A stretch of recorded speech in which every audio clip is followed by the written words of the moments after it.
The dangerous and deadly blizzard of '96 turns 1,000 miles of the eastern United States into the Great White Way. In snowed-over Washington, Republican leaders and the president try again to plow through the deep budget storm.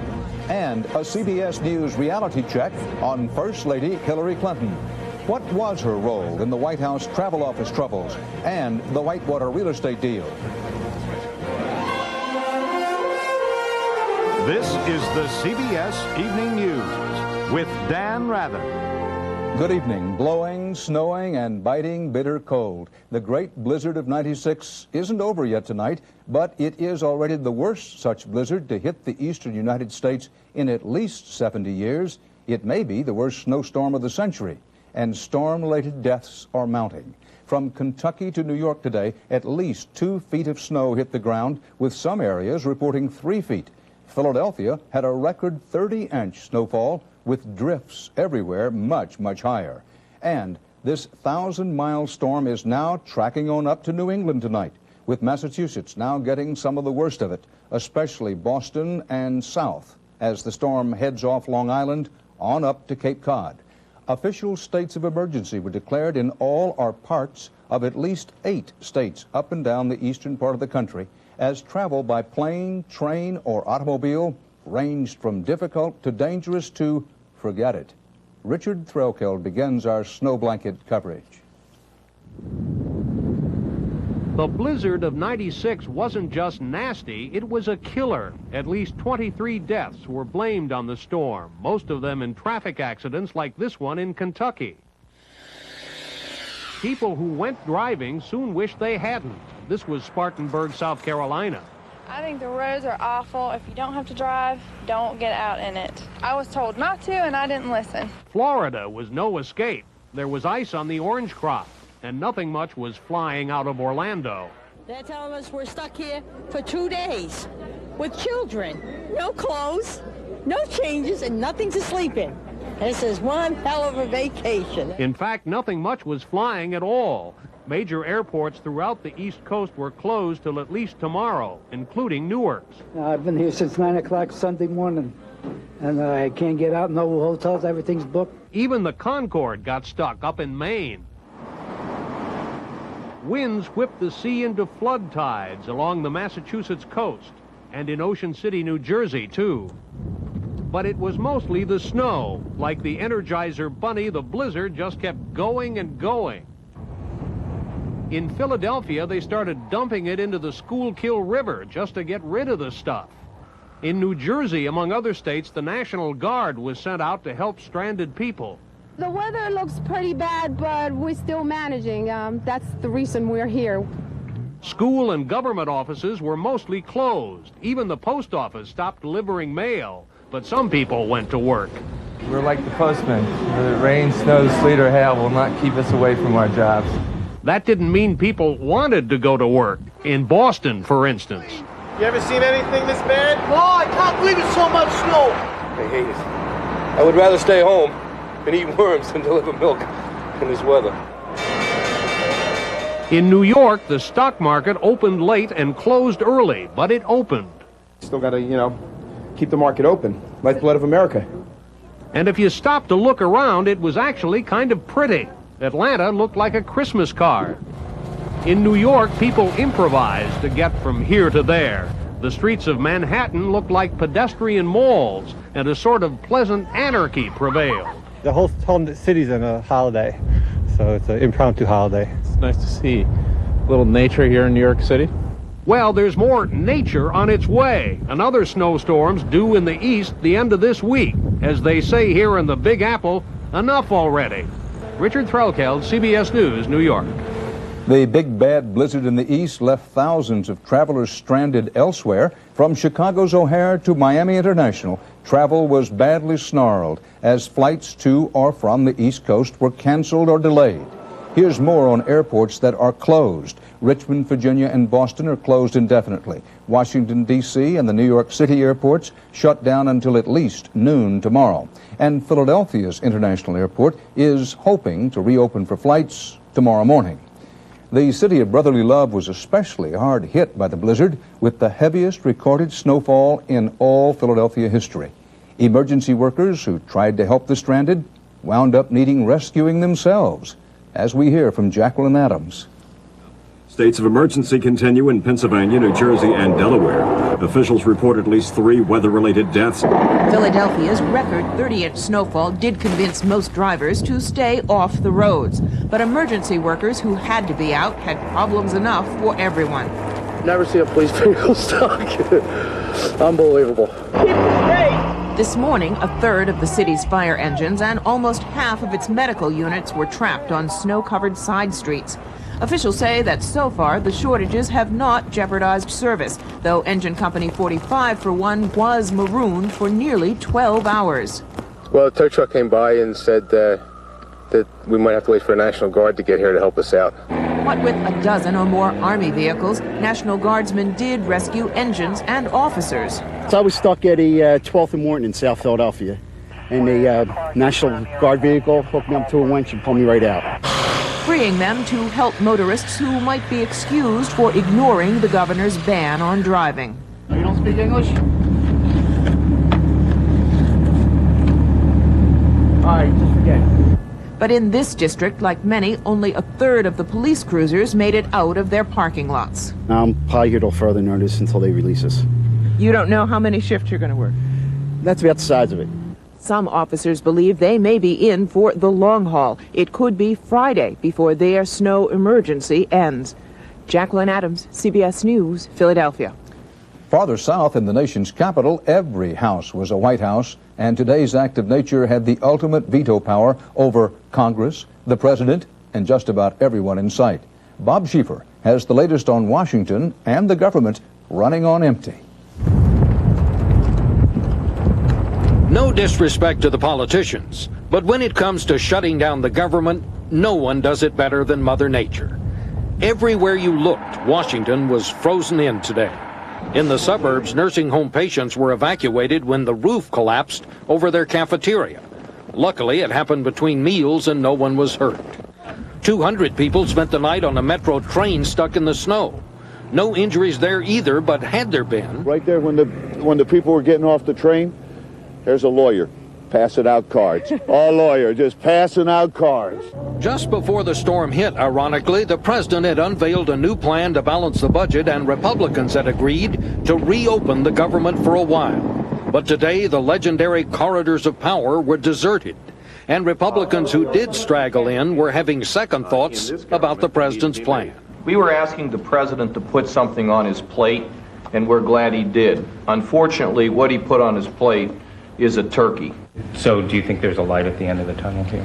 Well, there's a tunnel. I'm not sure about the light. And once the sun came out and the roads cleared a little, the Republicans boarded four-wheel drive vehicles, convoyed to the White House, and countered the president's ideas with a revised plan of their own.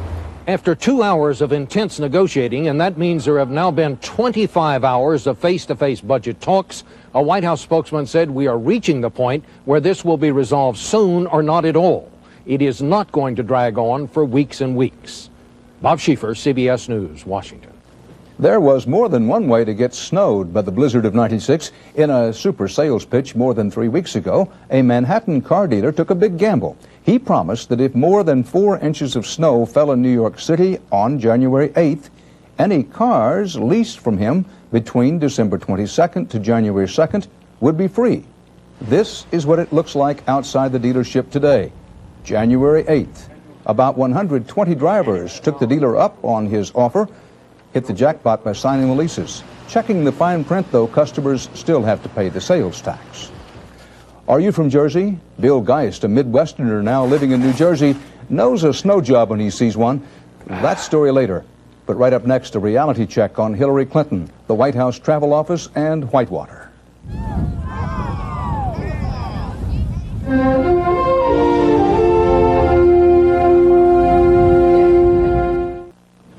In Washington today, justice wasn't only blind, it was snowblind. 8 of the 9 justices of the U.S. Supreme Court met and issued a flurry of decisions. Among them, the High Court said federal regulators can require broadcasters to confine racy, so-called indecent material to late-night hours when children are not tuned in. Well, just as First Lady Hillary Rodham Clinton is getting ready to raise her political and public profile again this week, congressional Republicans are taking aim at her on 2 scores, Whitewater and the White House Travel Office. Their ammunition includes the timing and content of newly released documents about both. At issue, what the First Lady says was her minimal role compared to what the documents now seem to indicate. We have a reality check by correspondent Eric Engberg. The ethical cloud hanging over the Clinton White House has now shifted from the president to the First Lady. The suspicions have been fueled by the odd, belated way new evidence keeps popping up.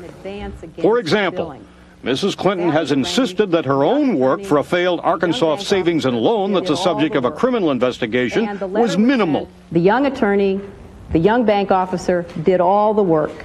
When her law firm's billing records, mysteriously missing for 2 years, were turned over to investigators late Friday, they showed that she did a wide array of work for the bank. These new records raise volumes of questions, raise serious question as it relates to the First Lady.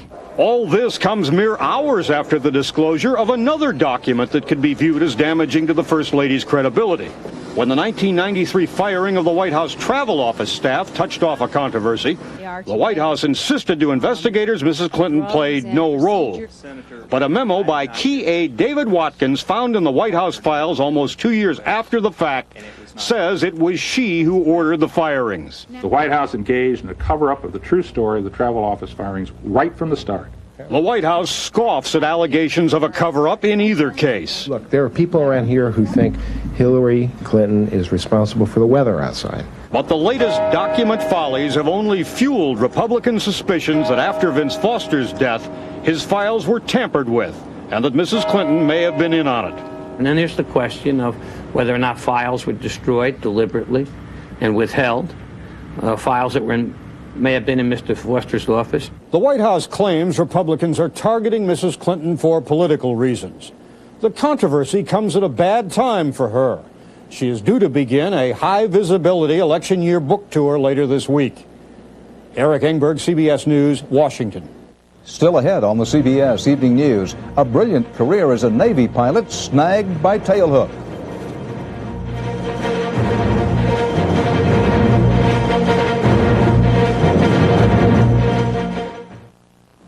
A senior American diplomat in the Balkans said today the United States is not satisfied with the speed of implementation of the Bosnian peace deal. One urgent concern is the city of Mostar, where Muslims and Croats are supposed to be burying their ancient feuds. Instead, as correspondent Mark Phillips reports, they're starting up again.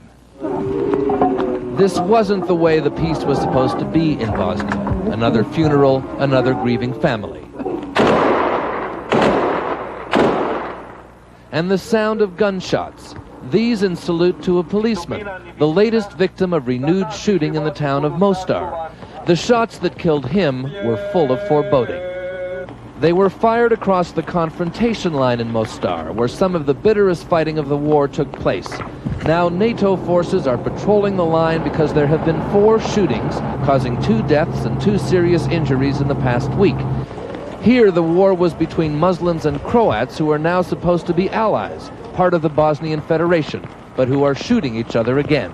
And the European administrator who's been sent here to pull the town together fears the worst. If Mostar will not come together as one city, the Federation will not come together.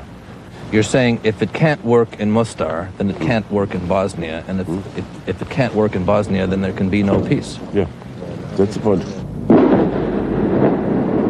Just as the destruction of Mostar's famous 400-year-old bridge in the war was a symbol of the destruction of Bosnia, the new peace is as delicate as the flimsy suspension bridge that now spans the gorge, a peace now unsettled by the recent killings. Mostar is Bosnia's great experiment and great gamble. It is an explosive time bomb of old hatreds and new bitterness, and right now it's a time bomb whose fuse has been lit. More than a young policeman was buried here. Unless attitudes change, the brittle Bosnian peace could be buried here as well. Mark Phillips, CBS News, Mostar. Another disaster has struck Zaire. A Russian-built cargo plane crashed as it took off from Kinshasa, plowed into a crowded marketplace and exploded. Up to 300 people were killed on the ground, most of them African women and children. And France is mourning former President Francois Mitterrand. He died today at 79. Mitterrand capped a half-century in politics by serving as president from 1981 until last year. World leaders tonight praised him as one of the chief architects of European unity. President Clinton called him a great statesman.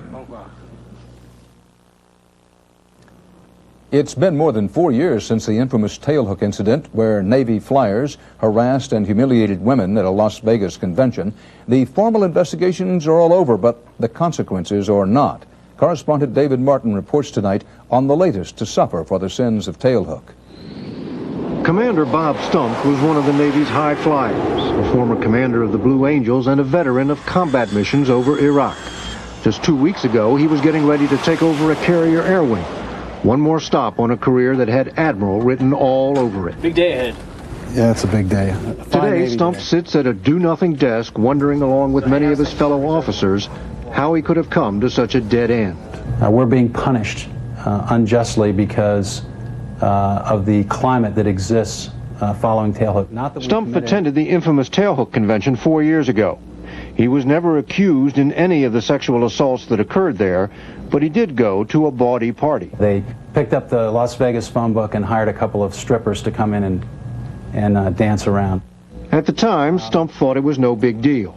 That kind of activity that was going on in those guys' rooms while I was there was normal officer club activity when I grew up in the Navy. After tailhook, they changed the rules. The investigation into his conduct went all the way up to Navy Secretary John Dalton. I was summoned back to Washington to interview with the Secretary of the Navy, who then said, "You're good to go, and you don't have a problem." Dalton selected Stumpf for promotion to captain, but when the Senate Armed Services Committee found out Stumpf had been at tailhook, it objected. Dalton had to decide, stick with Stumpf or go along with the committee. He took back the promotion. It's basically blackmail. If he promotes Commander Stumpf, he has to worry about other Navy programs and other Navy nominations down the road. You could call what's happening to Stumpf either the final comeuppance of tailhook or political correctness run amok. Whatever you call it, it's sending a powerful message to the rest of the Navy. It's sending a message, but perhaps it's the wrong message. It's saying that that intolerance and prudery and political expedience are more important than fairness. Stumpf plans to sue the Navy for the money he lost by not being promoted. But after 21 years in the cockpit, the career of the man many regard as the Navy's best pilot is, for all intents and purposes, finished. David Martin, CBS News, Oceana Naval Air Station, Virginia. And now some news about CBS News. Andrew Hayward, who for the last 15 months has been executive producer of this broadcast, was today named president of CBS News. Hayward is 45. His experience in television news is wide and deep. He succeeds Eric Ober, who announced his resignation last month.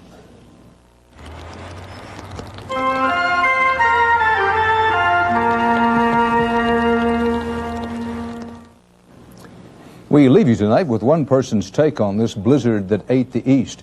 He's a Midwesterner who's seen a blizzard or two in his time, now transplanted and living in New Jersey, and who was trying, he says, to commute to his job in New York City today. Here's a home video with a twist from correspondent Bill Geist.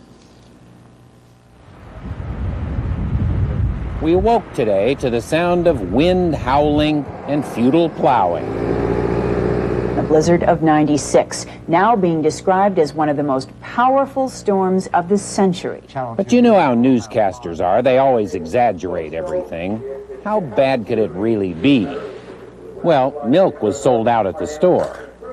It was starting to look and sound pretty bad. Honestly, this is just not the place for man nor beast. The governor declared a state of emergency. Only essential employees were allowed on the roads. I called the governor for clarification. Am I absolutely essential? Now, the governor didn't consider me essential, but my boss did. I guess it's good to be essential. Kind of a toss-up, really. Do you go out in the blizzard of 96, or do you stay home under the sink all day defrosting water pipes? I was ill-prepared for the blizzard of the century. No one can match the hardiness and fierce determination of the American worker when threatened by his superiors.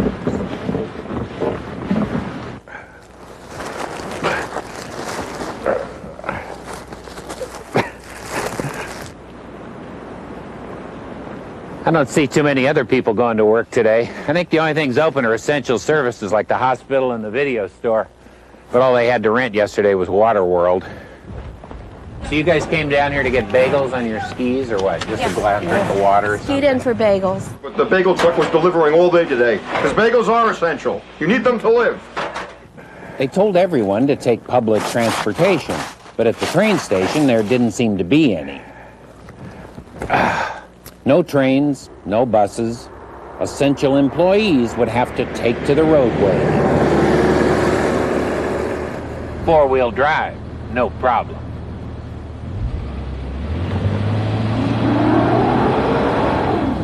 But essentially, I was stuck at home. Bill Geist, CBS News, in the driveway. Having spent part of the day stranded on a train in a rural area, I can relate to that. Some fine Amtrak employees in Albany and Rhinebeck, New York, finally dug us out, and with the help of a special good neighbor named Mike Fairweather, that's his name, honest, they got me here in time for this broadcast. I want to thank them and everyone who was so kind and helpful along the way. Dan Rather reporting. Good night.